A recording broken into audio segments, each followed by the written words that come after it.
एक कण के लिए, एक पल की चैन नहीं। तो उनका स्वभाव ये होता है कि माया के लिए संघर्षशील रहते हैं, भक्ति के लिए कहते हैं तो कहते हैं मुझे समय नहीं, और भक्ति सुनाना चाहते हैं तो उनके गले उतरती नहीं, उठकर चले जाते हैं। तो क्या बताते हैं कबीर साहब, कहते हैं कबीर पिछले पाप से हरि चर्चा ना भावे ना सुहावे, कहूँगे कह उठ चले ना और बात चलावे। जो पूर्व जन्म के संस्कारी प्राणी नहीं होते हैं या जिनके पाप कर्म अधिक बढ़े हुए होते हैं, उनके सामने सत्संग की चर्चा की जाती है भगवान की, तो उसके 3 लक्षण हैं। जो भक्तिहीन कर्महीन प्राणी होता है, कबीर साहब कहते हैं कबीर पिछले पाप से हरि चर्चा ना सुहावे, और कहूँगे चर्चा चलते लटके लेगा, और ना कोई और चर्चा शुरू कर देगा। अच्छा सुन, एक बात सुन मेरी, वो फलाना काम वैसे था, वो जैसे आप कोशिश करते हो को रिश्तेदार भाई बहन मित्र को चर्चा सुनाते हो, 2 सेकंड सुनता है, फिर वो ध्यान ऐसे ऐसे रहता, ऐसा है ना वो एक काम जो आप वो ऐसे हो गया उसको ऐसे हो गया, आपको भी डिस्टर्ब कर देगा, आप बताना चाहते हो। और तीसरा कहते हैं फिर मुझे काम याद आ गया, फिर मिलूँगा, उठ कर चल जाएगा। कबीर भगवान बताते हैं कि कबीर पिछले पाप थे, जिनके पाप घने बढ़ गए, हरि चर्चा ना सुहावे, अच्छी नहीं लगेगी, और कहूँगे कह उठ चले ना और बात बनावे। तो ये उस व्यक्ति के लक्षण हैं जो पिछले जन्म के पापों से ज़्यादा ग्रस्त है। सीधा ही वो 84 लाख प्रकार के प्राणियों से, पशु पक्षियों की योनि से प्राप्त सीधा मनुष्य जीवन प्राप्त किया है। तो उसके अंदर भक्ति प्रवेश करना बड़ा कठिन होता है, लेकिन हो जाती है।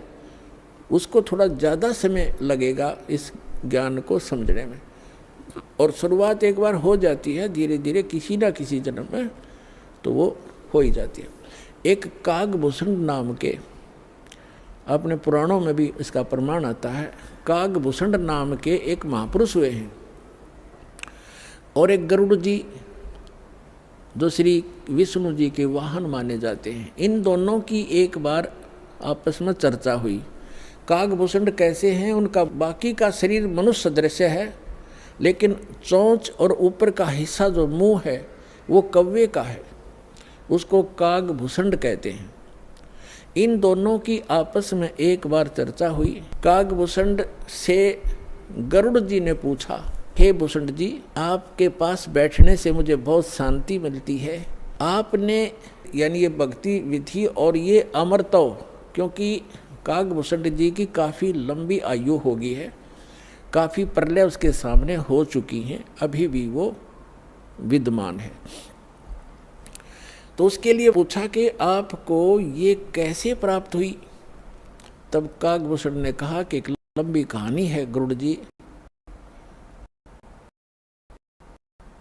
मैं बार 20 वर्ष की उम्र थी मेरी, और एक भयंकर अकाल गिर गया। हम भाई बहन थे, मेरे से छोटे मेरे भाई बहन थे। उस अकाल के दौरान वो भूख सहन नहीं कर सके, उनकी मृत्यु होगी। मेरे माता पिता की भी मृत्यु होगी, वो भी भूख सहन नहीं कर सके। मैं युवा था, जिस कारण से मैं उस अकाल को झेल कर माता पिता और परिवार के नाश होने के बाद उस क्षेत्र को छोड़कर मैं अवंतिका नगरी में चला गया। वहाँ अकाल नहीं था। उससे पहले मेरे असंख्य जन्म चले गए, मनुष्य जीवन मैंने बर्बाद कर दिए, कभी मैंने भक्ति नहीं की, क्योंकि वो पिछले जन्म मुझे अब मेरी दिव्य दृष्टि खुल जाने से नजर आ रहे हैं कि पिछले मानव शरीर मैंने कैसे बर्बाद किए थे। तो बता रहा कि पिछले जन्म मैंने बहुत नाश कर दिए, और एक जन्म जो मेरा हुआ, माता पिता मेरे भाई बहन मर गए भूख से तड़प कर। ऐसी खिली फुलवाड़ी थी हमारे घर की, सारे भाई बहन खुशी खुशी रहते थे, और 1 वर्ष में ऐसी जुल्म गिर गया, ऐसा कहर टूट गया, हमारा नाश हो गया। मैं सोचने पर विवश हो गया कि ये क्या जीवन है। कल तक हम कैसे खुशी मंगल से रहते थे, प्यार करते थे, कहाँ गए आज मैं टक्कर मार लिया, रो लिया, सारा कुछ कर लिया, वो मिल नहीं रही। ये खाक जीवन है, कहाँ रह रहा हूँ मैं। ऐसे करते करते एक मंदिर के अंदर एक पंडित जी, भगवान शिव का पुजारी था, मैं वहाँ चला गया। उसको अपना दुख रोया, दयालु था ब्राह्मण।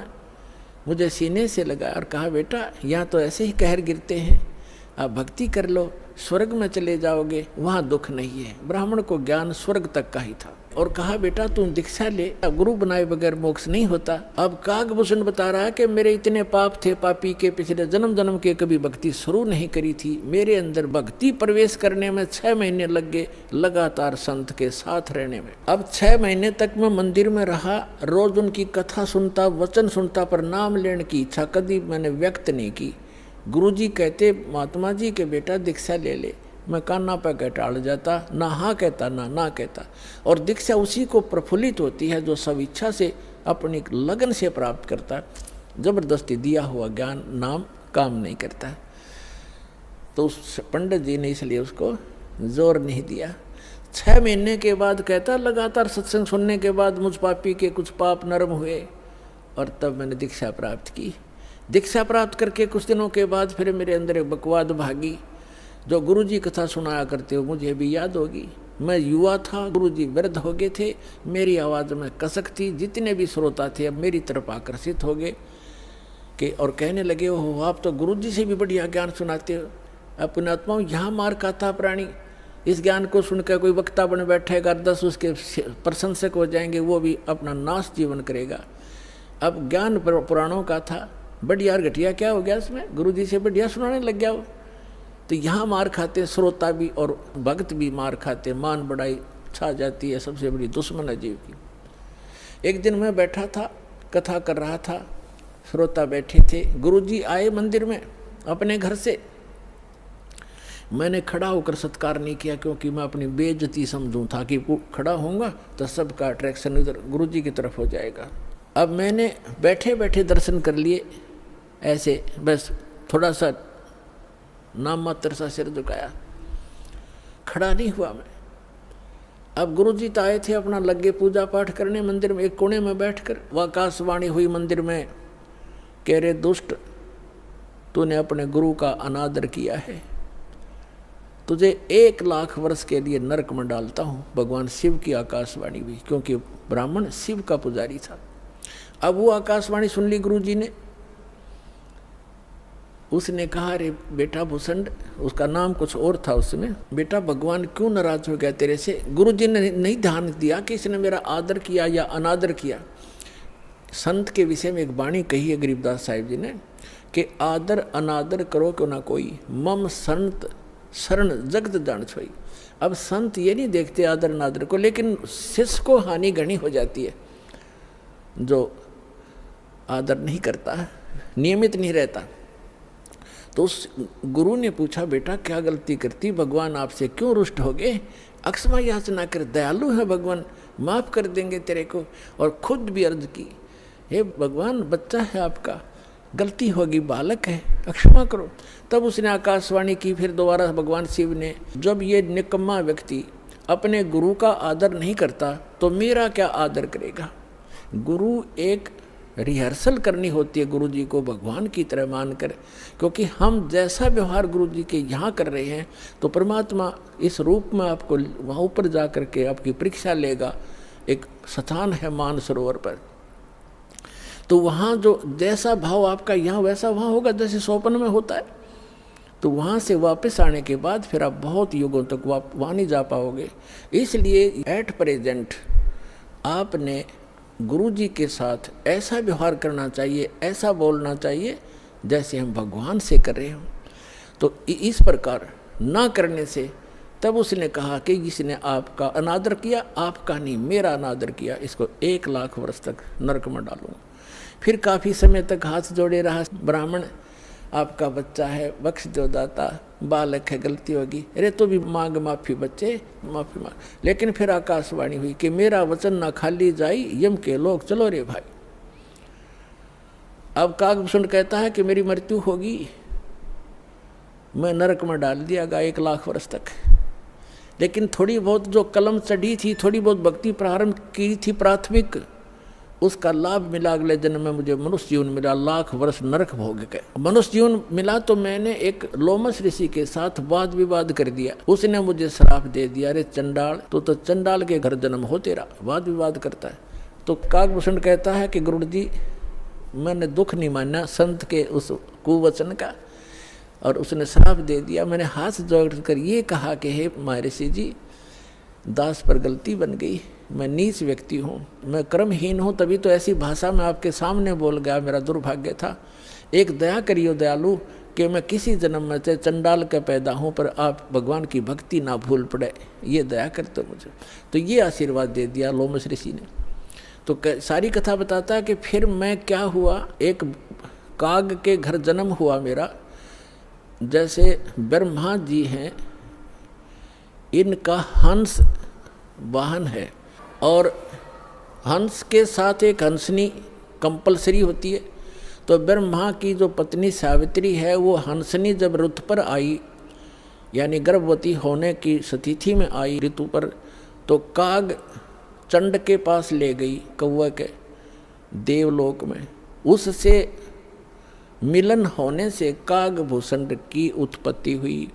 शेष शरीर मनुष्य जैसा है, ऊपर का मुंह और चोंच कौवे जैसी है। तो वो अब उसने फिर क्या मिला, जब वो कागभूषण के रूप में जन्मा, तब कहते हैं मुझे जोगजीत नाम के एक महापुरुष आकर मिले। वो परमात्मा, जैसे दास ने आप पूरे सत्संग में ये निर्णय किया कि वो परमात्मा स्वयं आकर अच्छी आत्माओं को यथार्थ ज्ञान देता है। तब उसने बताया कि मुझे जोगजीत नाम के एक संत मिले, जिन्होंने मुझे उस परमात्म तत्व का ज्ञान दिया। उन्होंने मुझे ऐसा मंत्र दिया जिससे मेरी यह स्थिति हुई कि मेरा बहुत युगों तक अमर शरीर होगा। अब कागभूषण की भी मृत्यु होगी, क्योंकि अब ये समय है, इस समय में जब कागभूषण का जन्म होता तो मोक्ष हो सके था। अब जो प्रसंग आज का चल रहा है कि दो प्रकार से मानव शरीर प्राप्त है। आप जो परमात्मा के लिए भटक रहे थे और यहाँ आ गए, आप बहुत पुण्यकर्मी प्राणी हो, पिछले जन्म में भी आप मानव थे, और मानव जैसा स्वभाव है। जहाँ कहते हैं लाइन लगा लो, लाइन लगा लेते हो, जहाँ कहते हैं यहाँ ऐसे बैठ जाओ, वहाँ जाओ, ये करवा लो, तो क्योंकि आप सभ्य हो।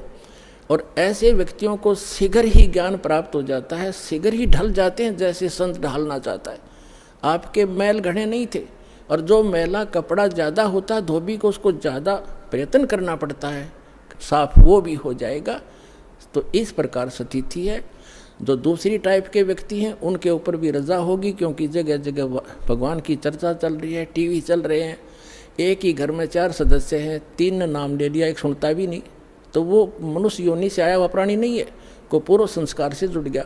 लेकिन धीरे धीरे जब सारे परिवार लग रहा है, परमात्मा की वाणी चलती है, उस पर उस वाणी का भी असर होगा, और आज पूरा विश्व परमात्मा के चरणों में एक बार आएगा और सबका कल्याण होगा, चाहे किसी प्रकार जन्म हुआ हो। बोलो सतगुरुदेव।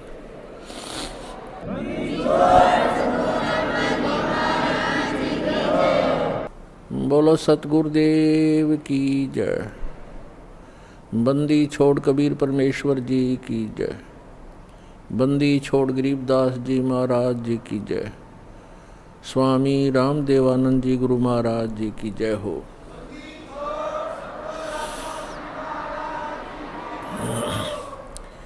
गरीब नमो नमो सतपुरुष को नमस्कार गुरु के नहीं। सुर नर मुनि जन साधुआं संतों सर्वस्ती नहीं। सतगुरु साहिब संत सब डंडो तुम प्रणाम। आगे पीछे मध्य हुए तिनको जा कुर्बान। नराकार निर्विषम काल जाल वैभंजनम। निर्लेपम निज निर्गुणम अकल अनोबेशंदनम। सोहम सुरति समापतम सकल समाना निर्तल। उज्ज्वल हिरंबर हरदमं बेपरवा अथाह वार पार निमज्जतम। ग्रीव जो सुमरे सिद्ध होई। गणनायक गलता ना करो अनुग्रह सोई। पारस पद परवाना। आदि गणेश मनाऊं गणनायक देवन देवा। चरण कमल लो लाऊं आद्यंत करूं सेवा। परम शक्ति संगीतम हृदय सिद्धिदाता सोई। अवगत गुण अतीतम सत्य पुरुष निर्मोही। जगदम्बा जगदीशम मंगल रूप मुरारी। तन मन अर्पों शीसम भक्ति मुक्ति भंडारी। सुर नर मुनि जन ध्यावे ब्रह्मा विष्णु महेशा शेष शेष मुख गावे पूजे आदि गणेशा। इंद्र कुबेर सरीखा वरुण धर्म राय ध्यावे समर्थ जीवन जी का मन इच्छा फल पावे। 33 कोटिया धारा ध्यावे शेष 88 उतरे बहु जल पारा कट है यम की फांसी। 33 कोटिया धारा ध्यावे शेष 88 उतरे बहु जल पारा कट है यम की फांसी। सत साही कर जोरूं विनती करूं धरूं चरण पर शीश। गुरु जी राम देवानंद जी महाराज ने दियो नाम बख्शीश।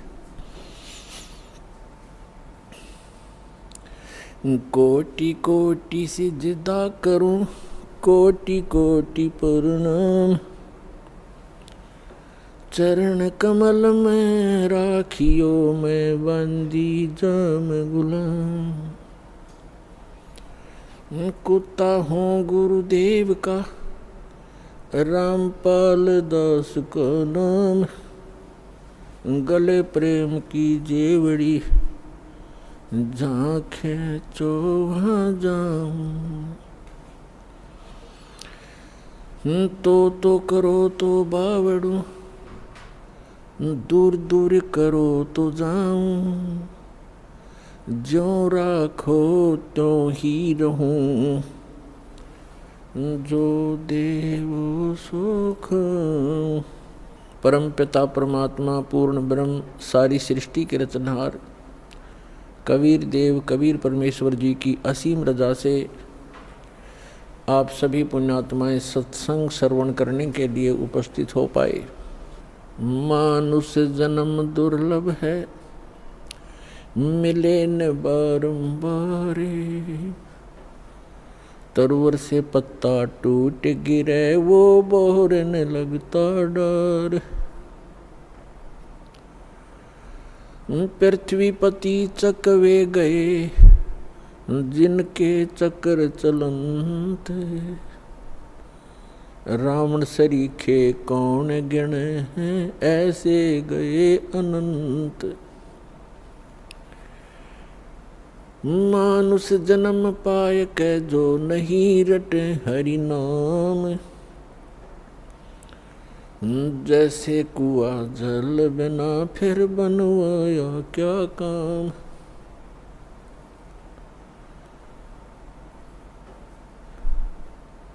राम नाम की लूट है लूटी जाते लूट।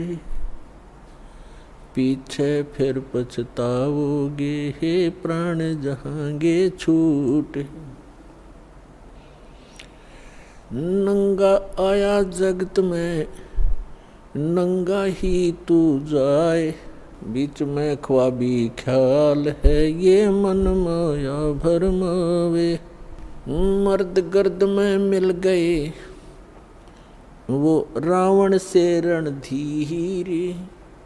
कंस के सी चाणोर से भाई हिरण्यकशिपु बलबीर। तेरी क्या बुनियाद है जीव जन्म धर लेते। गरीब दास हरि नाम बिना तेरा खाली रह जा खेत। जिन हर की चोरी करी और गए राम गुण बोले। ते बेदना बागुल किए है रहे उर्द मुख झोले। राम रटत कोड़ी भलो चू चू पड़े जो चामे। वो सुंदर शरीर किस काम का जा मुख नाही नाम। राम रटत कन्या भली साकट भलो न पूते। जैसे छेरी के गल में गलथना, जिसमें दूध ना मूत। राम रटत दारिद्र भलो, टूटी घर की छान। वो सुंदर महल किस काम के, जहाँ भक्ति नहीं भगवान। कबीर जिव्या तो वाए भली, जो जप हरि नाम। नहीं तो काट के फेंक दियो, ये मुख में बलो ना चाम। परम पिता परमात्मा परमेश्वर हमारे पिता, सबके जनक, सर्व उत्पादक परमात्मा प्रभु कबीर साहब जी, कबीर जी ये परम अक्षर ब्रह्म हैं, सारी सृष्टि के रचनहार हैं। और पुण्यात्माओं, आपके ऊपर रहम किया उस दीन दयाल ने, आपको ये तत्व ज्ञान समझाया, आप तक पहुंचाया। आप तक ये तत्व ज्ञान पहुंचाने के लिए उस परमेश्वर ने कितने कितने कष्ट उठाए। आप तक पहुंचने के लिए उस परमात्मा ने भिन्न भिन्न भेष बनाए। और आप जी ने इस काल की भांग को इतना पी लिया कि इस काल के इस नकली सुख, इस झूठे सुख के नशे में आप भगवान को पहचानना भूल गए। परमेश्वर कहते हैं, मैं रोवत हूँ सृष्टि को, सृष्टि रोवे मोहे। गरीबदास इस वियोग को समझ न सकता कोई। हमारे पिता कहते हैं, हमारे भगवान कहते हैं कि मैं तुम्हें रो रहा हूँ, तुम्हारे लिए भटक रहा हूँ कि तुम गलत स्थान पर रह रहे हो। या कोई जीव सुखी नहीं, या सुख नाम की वस्तु नहीं। और आप यहाँ सुख खोज रहे हो और सुख देने वाले उस भगवान की खोज कर रहे हो, उसके लिए रो रहे हो, तड़फ रहे हो। मैं तुम्हारे लिए रो रहा हूँ कि मैं हूँ वो परमात्मा, मैं तुम्हारा जनक हूँ, मैं तुम्हारा पिता हूँ। आप जी ने ये गलती की जिस कारण से आप इस काल कसाई के यहाँ फंस गए हो।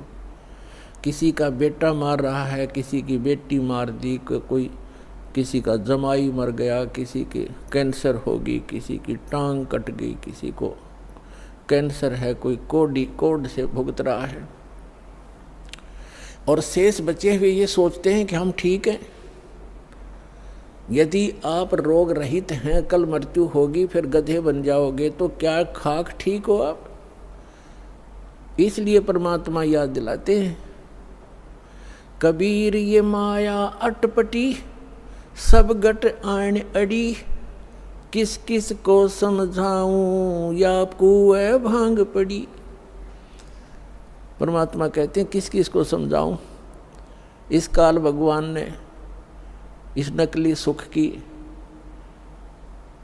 एक कुएं के अंदर जैसे 1, 2, 3 क्विंटल भांग घोल कर डाल दे कोई, उस कुएं का जल चाहे 1000 व्यक्ति पी ले, और पीने के उपरांत उनकी एक जैसी गतिविधि, एक जैसी भाषा, एक जैसी चाल हो जाती है, क्योंकि सबको वो नशा हो चुका है।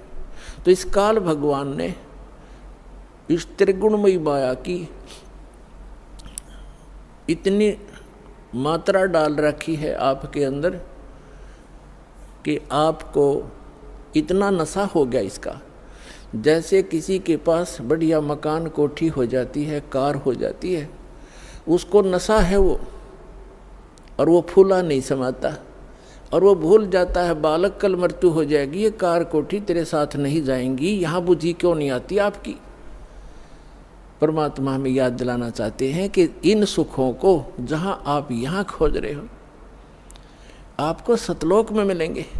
यहाँ तो आपने जो कार भी व्यवस्था कर ली, 36 पंगे पाक है, फिर उसमें कोई इंजन में गड़बड़ है, कोई पेट्रोल डलवाना, जेब देखनी पड़े। सतलोक में चलो, आपको विमान मिलेंगे, विमान मिलेंगे, और आपकी मन से जहाँ चाहोगे 1 सेकंड में उड़कर आप पूरा परिवार बैठकर कहीं घूम सकते हो। कोई पैसा नहीं लगेगा, आपको सब वस्तु मुफ्त मिलेंगी, सब सुख होगा, आपकी कभी मृत्यु नहीं होगी। आपका ऐसा ही परिवार वहाँ सतलोक के अंदर होगा। अभी तक ये मूर्ख बनाया करते थे नकली संत कि वहाँ प्रकाश ही प्रकाश है, चेतन ही चेतन है, आत्मा उसमें जाकर ऐसे मिल जाती है जैसे बूंद समंदर में। फिर खा कर क्या करेंगे वहाँ जा करके? इससे यहीं दुख सुख यहीं ठीक है। तो उनको अकल थी नहीं, ज्ञान था नहीं, उनका सवन भाव नहीं था, क्योंकि उनकी साधना गलत थी, उनका ज्ञान गलत था। वो काल प्रेरित थे, काल के भेजे आए हुए हैं। तो परमात्मा हमें याद दिलाते हैं कि झूठे सुख को सुख कहे ये मान रहा मनमोद, ये सकल चबीना काल का, कुछ मुख में कुछ गोद। अपने आत्मा आप देख रहे हो, कहीं पर भूकंप आ जाता है, हजारों लाखों की संख्या में मानव मर जाते हैं, अन्य प्राणियों की तो गिनती ही नहीं। कहीं पर फ्लड आ जाती है, गांव के गांव बह जाते हैं, हजारों की संख्या में व्यक्ति मारे जाते हैं। और वो उन मकानों को, उन वहाँ के सांसारिक सुखों को जोड़ने में सारा जीवन लगाते हैं। उनका दृष्टिकोण सिर्फ उन्हीं पर केंद्रित रहता है कि कोठी बना लूँ, कार बना लूँ, 1 प्लाट और ले लूँ, 2 कोठी और बना दूँ, एक बैंक बैलेंस बना दूँ, एक फैक्ट्री लगा लूँ। उद्देश्य मनी मेक ही रहता है। परमात्मा कहते हैं तो बच्चों वाले खेल खेल रहे तुम, आप जी को ज्ञान नहीं है, इसलिए यहाँ डले ढो रहे हो। 1 सेकंड का पता नहीं क्या बिजली गिर जा, और फिर आप यहीं स्थिर होना चाहते हो ऐसे गंदे लोक में। तो तत्व ज्ञान का अभाव है। जब आपको तत्व ज्ञान होगा, आपके मन की व्यवस्था ही अलग हो जाएगी। जब आपको तत्व ज्ञान होगा, आपके मन की स्थिति बदल जाएगी, आपका उद्देश्य बदल जाएगा। परमात्मा हमें आखिरी याद दिलाते हैं, आप जी विचार कीजिए कि आपकी मृत्यु तो होगी होगी, चाहे यहाँ कोई पूरी पृथ्वी का राजा है और चाहे अमीर या गरीब है, कोई भी व्यक्ति है, आपकी मृत्यु होगी। और आपने जो कुछ भी सारे जीवन में संग्रह किया है वो आपके साथ नहीं जाएगा। ये तो यूनिवर्सल ट्रूथ है, आपको सबको मालूम है। और पुण्यात्माओं, ठीक है, आपके पूर्व जन्म के पुण्य हैं, आपको जो भी वस्तु उपलब्ध है इसको ये समझ लो कि आपकी नहीं है। आप एक रेस्टोरेंट में रह रहे हो। अब जैसे अच्छे पूंजी वाले व्यक्ति, सेठ धनी व्यक्ति अच्छे रेस्टोरेंट में जाकर के अपना 1, 2, 3, 4 जैसा भी वो वहाँ दिन रात व्यतीत करना चाहते हैं, तो उनके पास पैसा घना है, तो वे हाई क्लास के, हाई क्वालिटी के रेस्टोरेंट के अंदर रह रहे हैं। वहाँ सुविधाएं अच्छी हैं, सोफ़ा सेट हैं, बढ़िया पलंग हैं, टीवी रखे हैं, सारी व्यवस्था है वहाँ पर। बैल बजा दी, बैरा आ गया, जो वस्तु मांगी उपलब्ध होगी खाने और पीने की। और एक गरीब व्यक्ति जाके एक सिंपल होटल में रुका है जिसमें एक तख्त पड़ा है और सिंपल आहार है, थोड़ा खर्चा है उसका। तो ऐसा ही समझ लो आप, जो गरीब है वो एक सिंपल होटल में रह रहा है, अमीर है वो बड़े होटल में रह रहा है, लेकिन वस्तु किसी की नहीं। वहाँ पर होटल में गए व्यक्ति को पता होता है कि यहाँ तेरी वस्तु कोई नहीं है, इनको प्रयोग कर सकता है, वो भी अपने खर्चे से। तो इस काल भगवान का ये होटल है फॉर एग्जाम्पल। और इसमें आपके पुण्यों के कारण आप सुविधा जो आपको है वो आपके पूर्व जन्म की पूंजी से है, जेब आपकी ही खर्च हो रही है। जो सुविधाएं आपको उपलब्ध हैं आपके पुण्य क्षीण हो रही है। और गरीब व्यक्ति है वो समझ ले सिंपल होटल में रह रहा है, कोई झोंपड़ी में है चाहे सिंपल मकान में रह रहा है, तो वो भी एक होटल में ही है। एक दिन दोनों ने ही जाना है और दोनों ने वो सब वस्तुएं यही छोड़ जाना है। अब जाना कहाँ है? स्वदेश को जाना है। होटल में व्यक्ति वही रहता है जो विदेश गया हुआ है, अपने घर से बाहर है। आज तक आपको यही नहीं मालूम कि हम इस होटल को छोड़कर प्रस्थान कहाँ करेंगे। आपको तो जबरदस्ती जब आपकी पूंजी समाप्त हो जाती है, आपका समय समाप्त हो जाता है, उस होटल से पकड़ कर बाहर फेंक दिया जाता है सड़क पे, आप कहीं जाओ। जब हम घर से बाहर चलते हैं वैसे किसी काम कार्यवश, तो जाने से पहले हम वहाँ कहाँ रुकेंगे, रात्रि हम कैसे व्यतीत करेंगे, उसकी व्यवस्था पहले करके जाते हैं। और संसार छोड़ के जाने वाला व्यक्ति कभी सोचता भी नहीं कि मृत्यु के बाद मैं कहाँ जाऊँगा। तो वो ज्ञान अब आपको प्राप्त हो रहा है कि आप ये साधना करोगे और आप इन होटलों में रहो जैसे जिसकी व्यवस्था है, ठीक है, धनी है अपने उस सुविधा को प्राप्त करो, निर्धन है अपने उन मकानों में गुजर करो। और दोनों ही दो रोटी खाते हैं, एक गरीब भी और सेठ भी, और एक चारपाई पर ही सोते हैं, 3-3 4-4 पर सेठ नहीं सो सकता। एक कोने में चाहे 10 कक्ष की कोठी हो, एक कक्ष के एक कमरे में एक तख्त 3.5 बाई। परमात्मा कहते हैं क्या चढ़ावा मेंढिया और लंबी भीत उसार, गरता 3.5 हाथ गणाता 4.25। यानी आपको लेटने के लिए अपने हाथ, ये हाथ होता है इतना, प्रत्येक का शरीर अपने 3.5 हाथ का होता है, 3.5 हाथ का।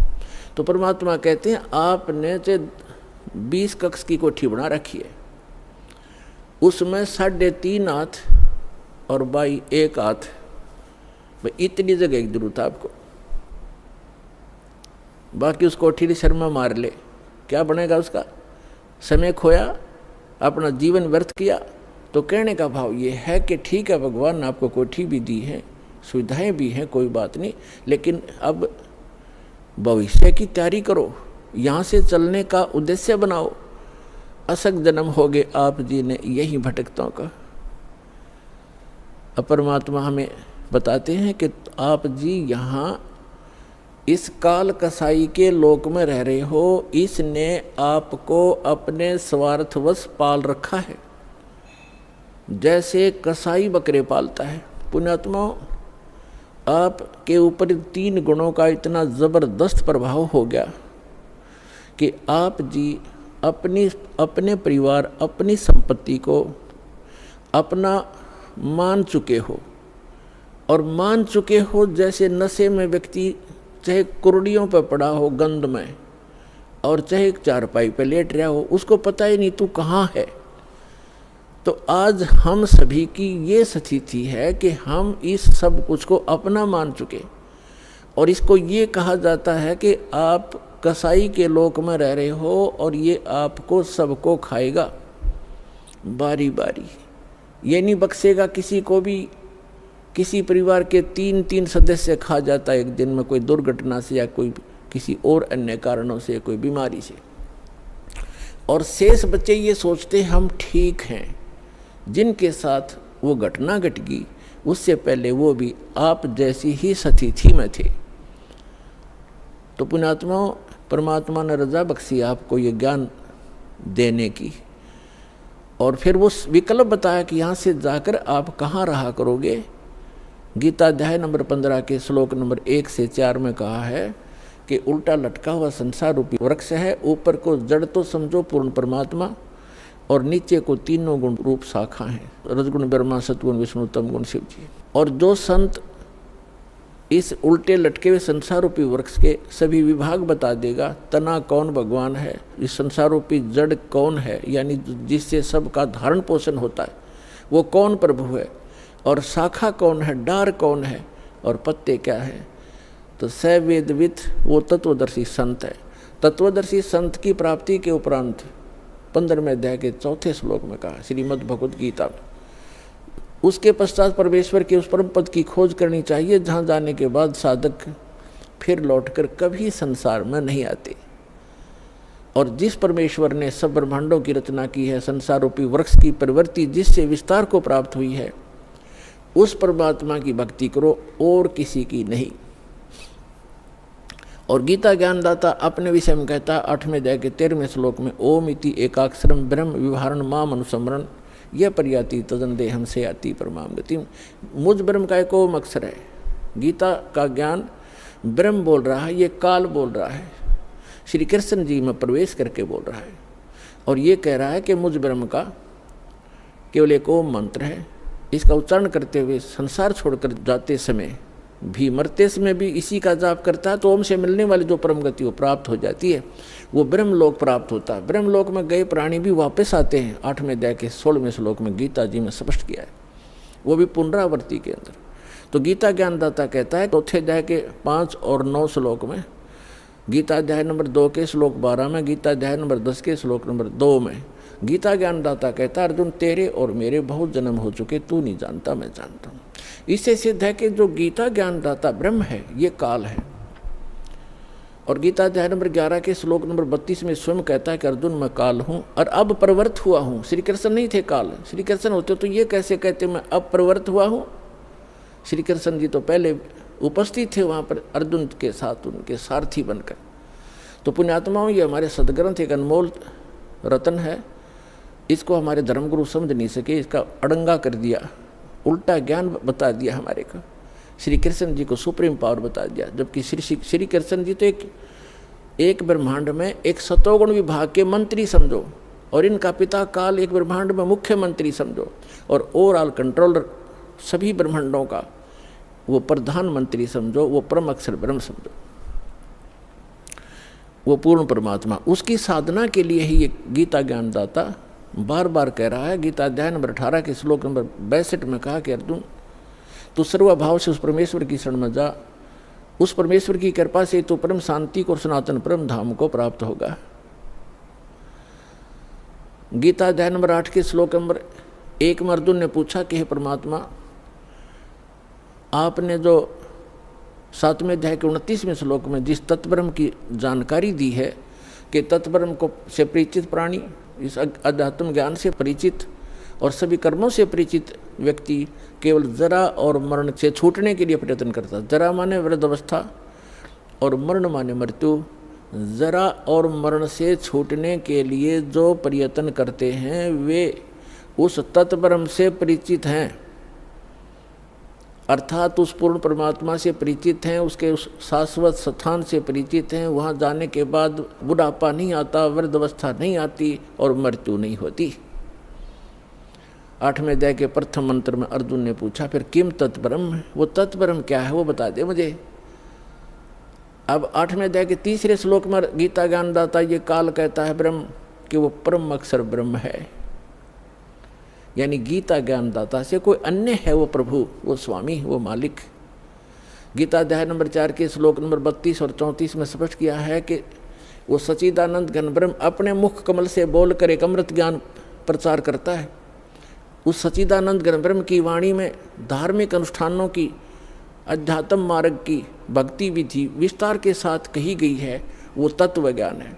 उस तत्व ज्ञान को अर्जुन तो तत्वदर्शी संतों के पास जाकर समझ, उनको दंडवत प्रणाम करने से, कपट छोड़कर प्रसन्न करने से वो तत्वदर्शी संत तुझे तत्व ज्ञान का उपदेश करेंगे। इससे सिद्ध है कि गीता के अंदर वो तत्व ज्ञान नहीं है और गीता ज्ञान दाता भी तत्व ज्ञान से अपरिचित है। उसके लिए दास को भेजा परमपिता ने, कबीर भगवान ने तत्वदर्शी संत बनाकर। अब जो प्रसंग चल रहा है कि गीता ज्ञानदाता 8वें अध्याय के 3रे मंत्र में कहता है कि वो परम अक्षर ब्रह्म है, और गीता अध्याय नंबर 8 के श्लोक नंबर 5 और 7 में अपनी साधना करने को कह रहा है कि मेरी भक्ति कर, मुझे प्राप्त होगा, लेकिन युद्ध करना पड़ेगा। और पुण्यात्माओं, जहाँ युद्ध है वहाँ शांति नहीं हो सकती। इसलिए गीता ज्ञानदाता कहता है 18वें अध्याय के 62वें श्लोक में कि सर्वभाव से तू उस परमेश्वर की शरण में जा, उस परम अक्षर ब्रह्म की शरण में जा, उसकी कृपा से तू परम शांति को और सनातन परम धाम को प्राप्त होगा, जहाँ जाने के बाद साधक फिर लौट कर कभी संसार में नहीं आते। अब गीता ज्ञानदाता गीता अध्याय नंबर 8 के श्लोक नंबर 8, 9, 10 में कहता है कि उस सच्चिदानंद घन ब्रह्म की भक्ति करने वाला प्राणी साधक भक्ति की शक्ति से, योग के बल से, योग माने साधना के बल से, भक्ति की ताकत से, उस मंत्रों की भक्ति की कमाई की ताकत से उस परमात्मा को, सच्चिदानंद घन ब्रह्म यानी परम अक्षर ब्रह्म को ही प्राप्त होता है। अपना तो उसने मंत्र बता दिया 8वें अध्याय के 13वें श्लोक में कि मुझ ब्रह्म का केवल एक ओम अक्षर है, नथिंग एल्स। ओम नमः शिवाय, ओम भगवते, ओम ये भगवते वासुदेव, ये मंत्र नहीं है। ये तो बाल बलौने वाले खिलौने हैं, मीठी गोलियां हैं। 17वें अध्याय के 23वें श्लोक में गीता ज्ञानदाता ने केवल संकेत दिया है कि उस सच्चिदानंद घन ब्रह्म के पाने का 3 मंत्र का जाप है, नथिंग एल्स, उसके अतिरिक्त कुछ नहीं। ओम तत्सत इति निर्देश है ब्रह्मण त्रिविध समर्थ ब्राह्मणा तेन वेदा चय्यगा विहिता पुरा। क्योंकि परमात्मा प्रत्येक युग में आते हैं और प्रत्येक युग में अपना यथार्थ ज्ञान सुनाते हैं। कुछ पुण्यात्माएं उनको स्वीकार करती हैं, इसलिए कहा कि स्टार्ट जब होता है उस समय परमात्मा यथार्थ ज्ञान देता है। ब्राह्मण माने विद्वान पुरुष, बुद्धिमान व्यक्ति, फिर इसी आधार से वो साधना किया करते हैं। फिर कुछ दिनों के बाद फिर से ये काल के दूत सक्रिय हो जाते हैं और यथार्थ ज्ञान को समाप्त कर देते हैं। इसलिए गीता ज्ञानदाता कहता है कि मैंने पहले भी ये ज्ञान दिया था शाश्वत इन सभी को, और फिर उसको आगे कुछ दिन चला, लेकिन अब ये लोप हो गया, या पुनः फिर दे रहा हूँ। तो यहाँ बताया है कि ओम तत्सत, ओम तो ब्रह्म का, गीता अध्याय नंबर 15 के श्लोक नंबर 16 और 17 में 3 पुरुष हैं, एक सरपुरुष एक अक्षर पुरुष। सरपुरुष ये काल है, ये ब्रह्म है जिसके लोक में हम फंसे हुए हैं। ये काल कसाई कहा गया है। इसको वेदों के जो ज्ञाता कहलाते थे इसको ब्रह्म कहते थे, और ब्रह्म को ये सुप्रीम पावर कहते थे। इनको कख भी पता नहीं था। ये केवल 21 ब्रह्मांड का स्वामी है, प्रभु है, ब्रह्म है। ब्रह्म माने भगवान है, स्वामी है। और फिर परब्रह्म, इससे नेक्स्ट, जैसे दादा परदादा, एक दादा उससे नेक्स्ट दादा, तो ये ब्रह्म, फिर परब्रह्म। परब्रह्म को अक्षर पुरुष भी कहते हैं, इसको सर पुरुष कहते हैं ब्रह्म को। अक्षर पुरुष 7 शंख ब्रह्मांड का स्वामी है, नील पद्म शंख, 7 शंख ब्रह्मांड का स्वामी है। इसको अक्षर पुरुष का, इसकी आयु बहुत लंबी है, इसलिए इसको अक्षर पुरुष कहते हैं। अब जो तीसरे नंबर का है, गीता अध्याय नंबर 15 के श्लोक 16 में 2 पुरुष हैं, सरपुरुष और अक्षर पुरुष। और बताया है कि जितने भी इनके अंतर्गत प्राणी हैं शरीरधारी, इन सब का, और साथ में दोनों सरपुरुष और अक्षर पुरुष का, शरीर तो नाशवान है, जीवात्मा किसी की नहीं मरती। आगे फिर 15वें अध्याय के 17वें श्लोक में तुरंत बताया है कि उत्तम पुरुष है तू अन्य परमात्मा इति उदाहरते। उत्तम पुरुष, पुरुषोत्तम, पुरुषोत्तम तो कोई और ही है इन दोनों से, सरपुरुष और अक्षर पुरुष से। वो 8वें अध्याय के 3 श्लोक में गीता ज्ञानदाता ने बता दिया वो परम अक्षर ब्रह्म है। अब देखो, ब्रह्म एक सरब्रह्म, सरपुरुष को हो चाहे सरब्रह्म को, ये तो 7 संग ब्रह्मांड का प्रभु है, स्वामी है, सरब्रह्म, जिसको काल कहते हैं, जिसने गीता का ज्ञान श्री कृष्ण में प्रवेश करके दिया, इसको सरब्रह्म कहते हैं। ये 21 ब्रह्मांड का ब्रह्म है, स्वामी है। और जो अक्षर ब्रह्म है, अक्षर पुरुष कहो चाहे अक्षर ब्रह्म को, वो 7 संग ब्रह्मांड का स्वामी है। और परम अक्षर पुरुष कहो, परम अक्षर ब्रह्म को, वो असंख्य ब्रह्मांड का ओवरऑल कंट्रोलर है। और वही इस संसार रूपी वृक्ष का मूल है, जड़ है, जिससे सबका धारण पोषण होता है, जो सबका पालक है। गीता अध्याय नंबर 15 के श्लोक नंबर 17 में कहा कि उत्तम पुरुष है तू अन्य परमात्मा इति उदाहरत है। यह लोक तर्म आविश्य विभर्ति अवैश्वर है। ओम तत्सत, इसमें बताया है कि उत्तम पुरुष है तू अन्य, इन सरपुरुष और अक्षर पुरुष से वो श्रेष्ठ भगवान, उत्तम माने श्रेष्ठ, पुरुषोत्तम कहो उत्तम पुरुष कहो एक ही बात है। वो पुरुषोत्तम तो कोई और है, वो परम अक्षर ब्रह्म है। 8वें अध्याय के 3 श्लोक में गीता ज्ञानदाता ने स्पष्ट ही कर दिया। और जिसको परमात्मा कहा जाता है, ओए होए अपने आत्मा, अभी तक तो आप जी को अध्यात्म मार्ग का ABC भी ज्ञान नहीं था, क्योंकि हमारे ये गुरु ही ऐसे नकली थे, इनको स्वयं ज्ञान नहीं था।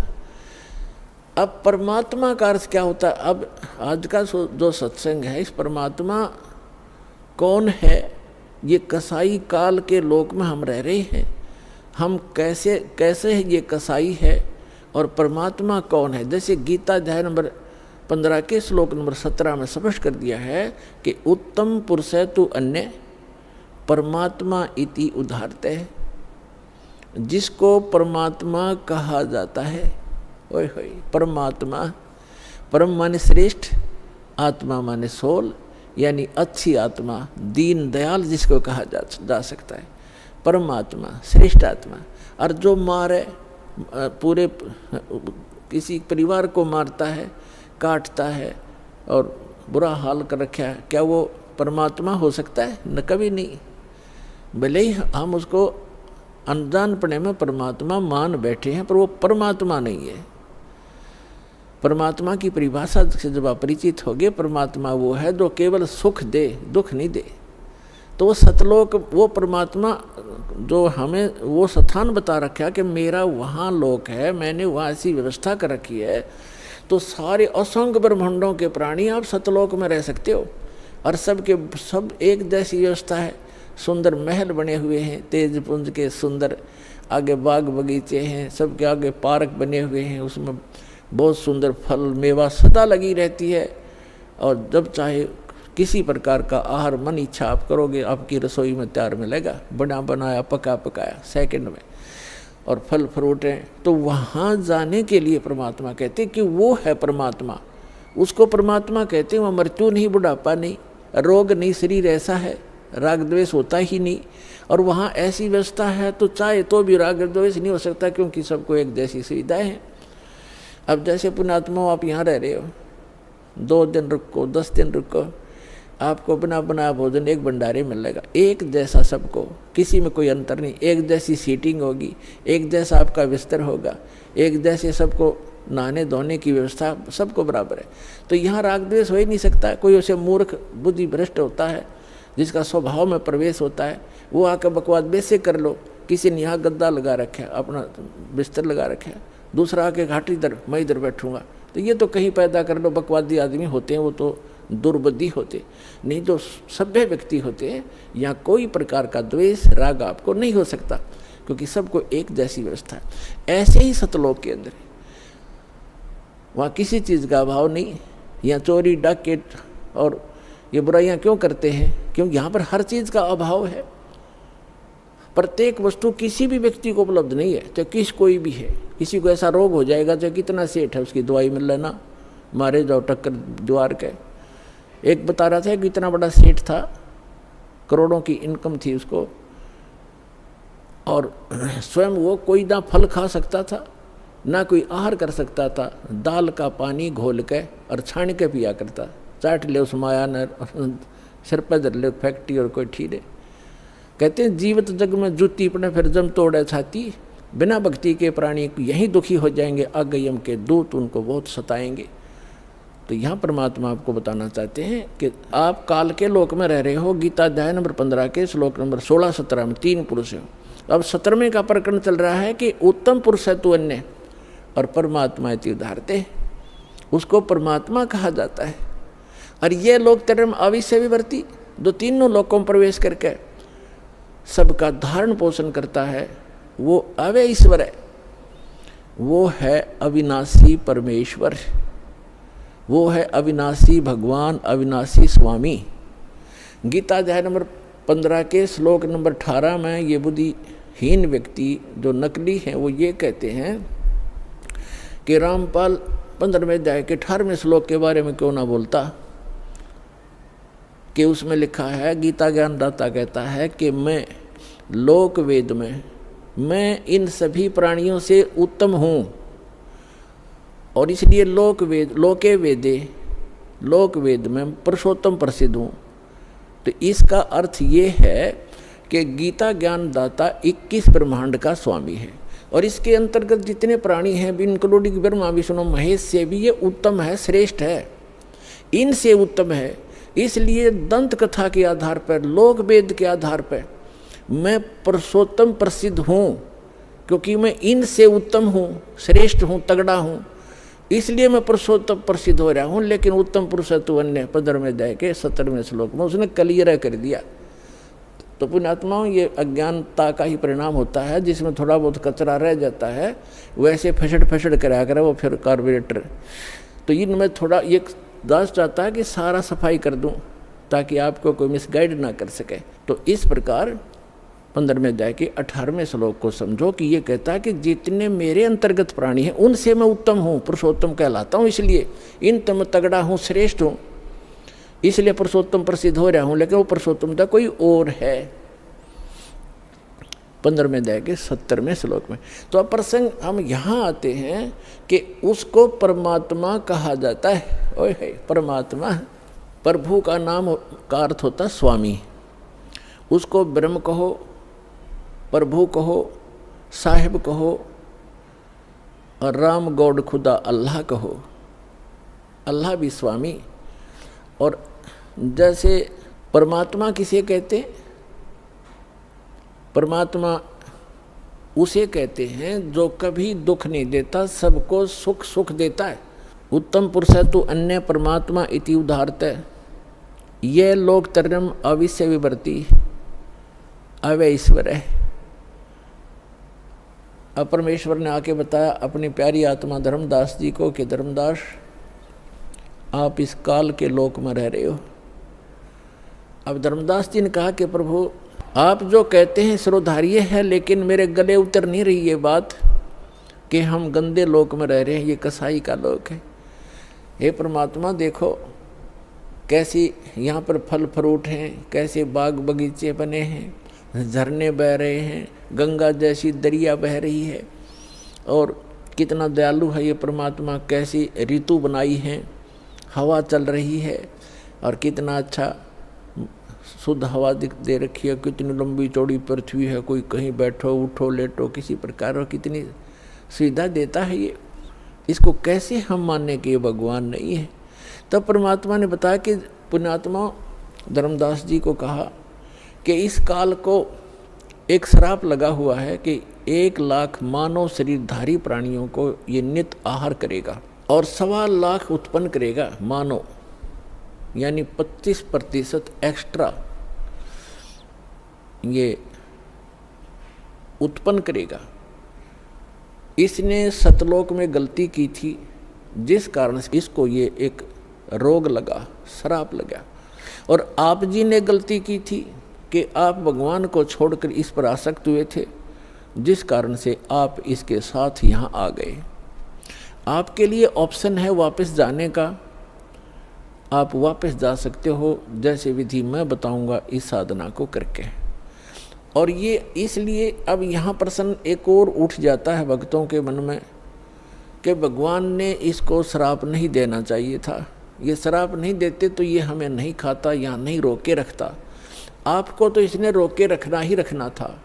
और यदि परमात्मा इसको श्राप नहीं देते 1 लाख मानव शरीरधारी प्राणियों के आहार करने का, तो आपको ये कभी मानव शरीर नहीं देता, क्योंकि इसको ये डर बना रहता है कि मानव शरीर में इनको परमात्मा का ज्ञान हो सकता है, परमात्मा प्राप्ति हो सकती है। ये एक योनि और बना देता, जैसे कुत्ते गधे सुअर की 84 लाख बनाई, 84 लाख एक भी बना सकता था। इसलिए इसकी व्यवस्था है, मजबूरी है कि एक ये मानव शरीर अवश्य देता है आपको। 83 लाख योनियों में धक्के खवा के भी फिर एक मनुष्य शरीर इसको देना पड़ता है, क्योंकि इसको खाना पड़ता है। और ये विधान भगवान ने बना दिया कि प्रत्येक प्राणी को एक मानव शरीर का चांस अवश्य देना पड़ेगा। इसलिए आज आप पर रहम हुआ है। ठीक है, कष्ट तो मान ले आपको मानव शरीर ना मिलता, गधे कुत्ते बनकर आप खाते भटकते रहते, कष्ट पे कष्ट उठाते रहते, तो एक गोल्डन चांस है मानव शरीर में, आप अपना आत्म कल्याण करा के सतलोक जा सकते हो।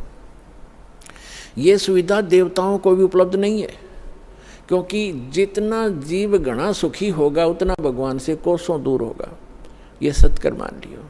और जितना दुख होगा उसके लिए वरदान सिद्ध हो सकता है, यदि उसको सतलोक आश्रम वाला जला हिसार प्राप्त हो जाएगा, उस दुख के कारण भी उसको परमात्मा मिल जाएगा। कबीर साहब कहते हैं कि सुख के माथे पत्थर पड़ो, जो नाम हृदय ते जावे, और बलिहारी उस दुख के जो पल पल नाम रटावे। परमात्मा कहते हैं आग लगे से सुख का जो भगवान से दूर करे, भाड़ में जाओ कोठियरकार ये मंत्री पद, जिस तो भगवान भूल जाए, अरे भगवान ऐसा कष्ट दिए रखना, आपकी याद बनी रहे। तो पुण्यात्मा, आप बालक हो, अध्यात्म ज्ञान मिला नहीं। आमीन जय बजरंग बली जय गणेश जी के गीत गा के हम इनकी भी भक्ति सही नहीं कर पा रहे थे, गणेश जी की, शिव जी की, विष्णु जी की, माताओं की। ये साधना भी इस दास के पास उपलब्ध है जो ये आपको यथार्थ लाभ देंगे। इन मंत्रों के वश हैं ये जो दास आपको देगा। ये इनके बस की बात नहीं है। इन मंत्रों के जाप से आप अपने आप ये अट्रैक्ट होते हैं। जैसे उदाहरण देते रहते हैं कि भैंसा होता है, भैंसे को भैंसा भैंसा करते रहो, कति ध्यान नहीं देगा। एक बार उसकी एक अलग से लैंग्वेज होती है, प्रत्येक क्षेत्र वाइज। उसको एक बार करते हुर्र तो वो तुरंत देखता है और बहुत सावधानी से तकता है किधर से आई आवाज़। तो ये समझ लेना, ये जो दास आपको मंत्र देता है इन भगवानों की, यह पूजा नहीं है। इनसे लाभ लेने के ये विशेष मंत्र है जिनके ये अट्रैक्ट होते हैं, विवश हैं, ये लाभ देते ही देते हैं। और इसके अतिरिक्त कोई मंत्र आप जाप करते रहो, आपको वो अध्यात्म लाभ नहीं मिलेगा, क्योंकि वो शास्त्र विधि त्याग कर मनमाना आचरण है, जिसके विषय में गीता अध्याय नंबर 16 के श्लोक 23-24 में स्पष्ट किया है कि शास्त्र विधि को त्याग कर जो मनमाना आचरण करते हैं उनको ना सुख होता है, ना उनकी उनको सिद्धि प्राप्त होती है, और न ही उनकी कोई परम गति होती है। यूजलेस, व्यर्थ है। तो शास्त्र अनुकूल साधना इस विषय में इस दास रामपाल दास के अतिरिक्त कहीं पर भी उपलब्ध नहीं है।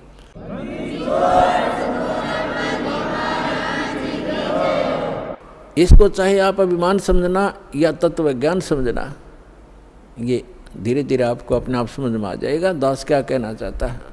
अभिमान तो वो व्यक्ति किया करता जिसकी अपनी कोई खोज हो, चाहिए तो उसने भी नहीं। और हम तो संत भक्त हैं, हम किसी प्रकार का कोई अभिमान या ईगो कभी नहीं रखते। जो ऐसा रखता है वो भक्त नहीं, ना संत नहीं, क्योंकि ये तो सदग्रंथों में प्रमाणित है, हमारे सदग्रंथों में लिखा हुआ था। वो खजाना इनका हाथ लगा नहीं, क्योंकि ये इनको ज्ञान नहीं था। अपने आत्माओं, जैसे श्रीमद् भगवद गीता अध्याय नंबर 17 के श्लोक नंबर 23 में लिखा है, ओम तत्सत इति निर्देश ब्रह्मण त्रिवेद समर्थ ब्राह्मणा तेन वेदाच यज्ञा विहिता पुरा। इसका अर्थ ये है कि उस सच्चिदानंद घन ब्रह्म परम अक्षर ब्रह्म के प्राप्ति का, उस शाश्वत स्थान में जाने का एक 3 अक्षर का मंत्र है, ओम तत्सत इति निर्देश है। निर्देश माने डायरेक्शन, नथिंग एल्स, फाइनल फैसला, फाइनल डिसीजन। अच्छा, यहाँ पर ओम तो ब्रह्म का है, सरपुरुष का, और तत् और सत ये सांकेतिक हैं। तत् ये अक्षर पुरुष का, जिसको अक्षर ब्रह्म भी कहते हैं, जो सात्संग ब्रह्मांड का स्वामी है, ये मंत्र है। और सत ये परम अक्षर ब्रह्म का मंत्र है। ये तत् और सत सांकेतिक है।